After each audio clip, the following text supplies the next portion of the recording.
आपल्या आयुष्यात पैसे कमावणं जेवढं इम्पॉर्टंट आहे ते तेवढंच इन्व्हेस्टमेंट करणं, गुंतवणूक करणं महत्त्वाचं आहे. आपण बँकमध्ये जाऊन किंवा ऑनलाईन एफ-डी करतो, म्युच्युअल फंडमध्ये इन्व्हेस्टमेंट करतो किंवा लाईफ इन्शुरन्समध्ये इन्व्हेस्टमेंट करतो. आपल्याला योग्य गुंतवणूक केली पाहिजे.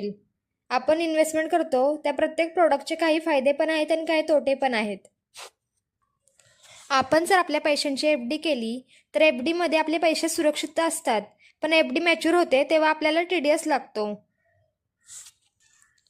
आपण म्युच्युअल फंडमध्ये किंवा एस-आय-पीमध्ये इन्व्हेस्टमेंट करतो तेव्हा आपल्या पैशांची रिस्क असते.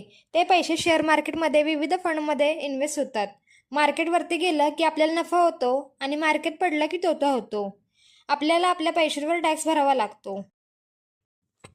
तसेच आपण लाईफ इन्शुरन्समध्ये इन्व्हेस्टमेंट करतो तेव्हा काही पॉलिसीमध्ये रिस्क असते किंवा काही पॉलिसीमध्ये आपल्याला खात्रीशीर पैसे मिळतात.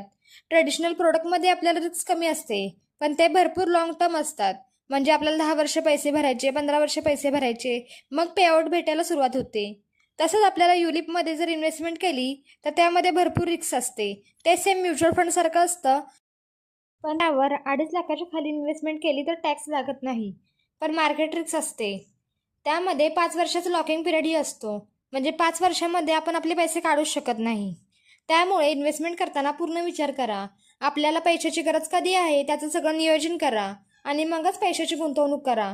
माझ्या चॅनलला लाईक करा, कमेंट करा आणि सबस्क्राईब करा. आणि जर आवडला असेल आपल्याला व्हिडिओ तर तो व्हिडिओ शेअर करा.